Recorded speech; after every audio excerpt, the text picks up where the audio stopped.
اور پولیٹیکل کور ہمیشہ نون لیگ دیتی ہے، شریف خاندان دیتا ہے، لیکن کر سب کچھ کمپنی رہی ہوتی ہے.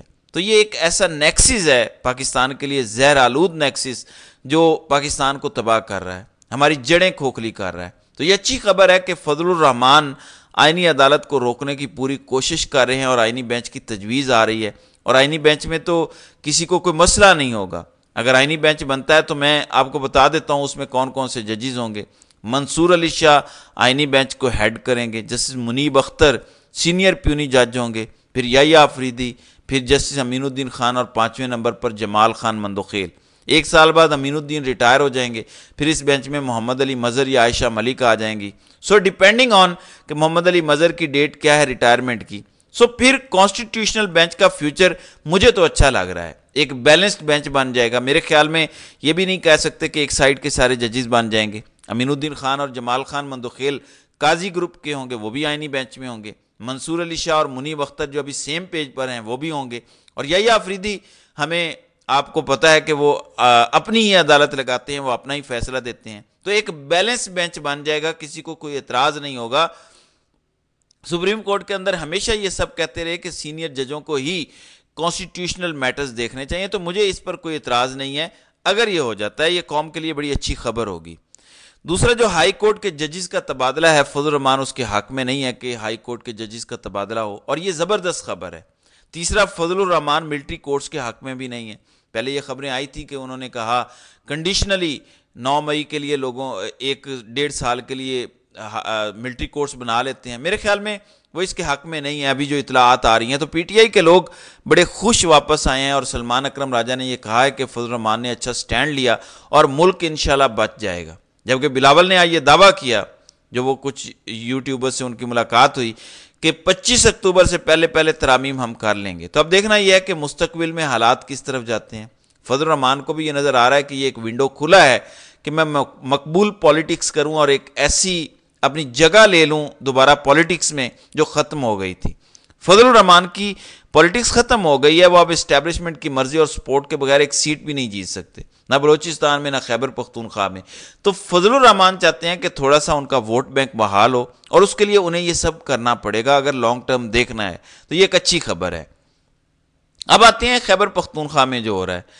ناظرین اکرام، پاکستان پر بڑی بڑی سازشیں ہوئیں، بڑے بڑے ظلم ہوئے. پی ٹی آئی کی جو کمیٹی بیٹھی ہے اس نے ایک بیان دیا، پی ٹی ایم پر جو پابندی لگی ہے اس کی مذمت کی. لیکن بیرسٹر سیف کا ایک بیان آیا ہے جو ترجمان ہے کے پی کے حکومت کے. پہلے میں تھوڑا سا بیان جو ہے وہ آپ کو سنواتا ہوں، پھر آپ کو بتاتا ہوں کہ حقائق کیا ہیں اور مجھے کیا سمجھ آ رہا ہے. بسم اللہ الرحمن الرحیم. وفاقی حکومت نے گزشتہ دنوں پشتون تحفظ موومنٹ کو کالعدم کرنے کا نوٹیفیکیشن جاری کیا، جو انسداد دہشت گردی ایکٹ کی دفعہ 11 کے تحت جاری کیا گیا. اس قانون کے تحت جاری کیے گئے نوٹیفیکیشن کے بعد تنظیم کو کسی قسم کی سرگرمی، سیاسی اجتماع، جلسے اور جلوس کی اجازت نہیں دی جا سکتی. اس نوٹیفیکیشن کا واضح مطلب یہ ہے کہ متعلقہ تنظیم آئین پاکستان اور ریاست پاکستان مخالف سرگرمیوں میں ملوث ہے، اس لیے اس کی کوئی بھی سرگرمی ریاست پاکستان کے مفاد کے خلاف ہے. اس تناظر میں کالعدم تنظیم کو ان کے اعلان کردہ اجتماع جو 11 سے 13 اکتوبر کو منعقد ہونا تھا کی اجازت نہیں دی جا سکتی، کیونکہ کالعدم تنظیم ڈکلیئر ہو جانے کے بعد ہر قسم کے اجتماع پر پابندی عائد ہو چکی. جی، یہ بہت خطرناک بیان ہے خیبر پختونخوا حکومت کے ترجمان کا. یہ پشتونوں کو پی ٹی آئی کے خلاف کرنے کی شاید اب تک کی سب سے بڑی سازش ہے، اور یہ کمپنی کر رہی ہے. ناظرین اکرام، یہ وہ خودکش حملہ ہے پی ٹی آئی پر خیبر پختونخوا میں جس کی کوئی مثال نہیں ملتی. اور یہ ایک پلان ہے کہ کمپنی اپنے مخالف یا اپنے ڈبل ایجنٹس پر خود اٹیک کر رہی ہے. اس اٹیک کو استعمال کر رہی ہے پی ٹی آئی کی منجی ٹھوکنے کے لیے کے پی کے میں. پی ٹی آئی کی جو ہارڈ کور سپورٹ ہے سوشل میڈیا پر، جو نوجوان ہیں وہ اس پر غصے ہو رہے ہیں، آپے سے باہر ہو رہے ہیں کہ یہ تم نے کیا کیا. ایک جرگہ جس کا 3 ماہ پہلے اعلان ہوا، تم نے پہلے بات چیت نہیں کی، پہلے روکا نہیں. یہ میں وفاقی حکومت کے حوالے سے کہہ رہا ہوں، اسٹیبلشمنٹ کے حوالے سے، کہ اب جب بالکل سر پہ آ گیا تو اب تم نے انہیں کالعدم قرار دے دیا اور کہہ رہے ہو کہ یہ ہم نے کرنے نہیں دینا. یہ بڑی خطرناک صورتحال ہے. میں اب اپنا تجزیہ اس پر دیتا ہوں. جب اس جرگے کا اعلان ہوا تھا، میرا نہیں خیال کہ کمپنی کو یہ لگتا تھا کہ یہ جرگہ مقبولیت کی طرف جانا شروع ہو جائے گا, یہاں پہ لوگ آنا شروع ہو جائیں گے, وہ لوگ بھی جو پی ٹی آئی کو سپورٹ کرتے ہیں وہ بھی پشتونوں کے تحفظ کے لیے اس میں چلے جائیں گے. ایسی کون سی بات ہے؟ کمپنی کو تو پتا ہے نا کہ پی ٹی آئی کی 100% سپورٹ خیبر پختونخوا میں ہے, لیکن اتنا نہیں پتا تھا کمپنی کو کہ لوگ زیادہ ہونا شروع ہو جائیں گے اور یہ ایک بڑا اجتماع بن جائے گا. یہاں کس قسم کے نعرے لگیں گے وہ تو کمپنی کو پتا تھا, لیکن کتنے بڑے پیمانے پر لگیں گے یہ نہیں پتا تھا. یہ میرا تجزیہ ہے, کوئی خبر نہیں ہے. کہیں کمپنی اس اجتماع سے اتنی پریشان تو نہیں ہوئی, اتنی زیادہ تو نہیں گھبرا گئی کہ ایک طرف پی ٹی آئی اسلام آباد پہنچی, ایک طرف اس اجتماع کا دن آ رہا ہے 11 تاریخ کو, ایس سی او کانفرنس ہونی ہے, کہ یہ کمپنی اتنے زیادہ دباؤ میں تو نہیں آ گئی کہ انہوں نے کہہ دیا. یہ صرف تجزیہ ہے, کوئی خبر نہیں.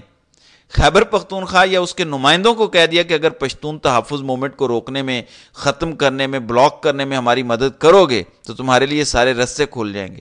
یعنی پی ٹی آئی کے لیے آگے آسانی ہو جائیں گی. چلیں ہم آئینی ترمیم بھی لیٹ کر دیتے ہیں, یہ بھی کر دیتے ہیں, وہ کر دیتے ہیں, ان کو روکنے میں ہماری مدد کرو.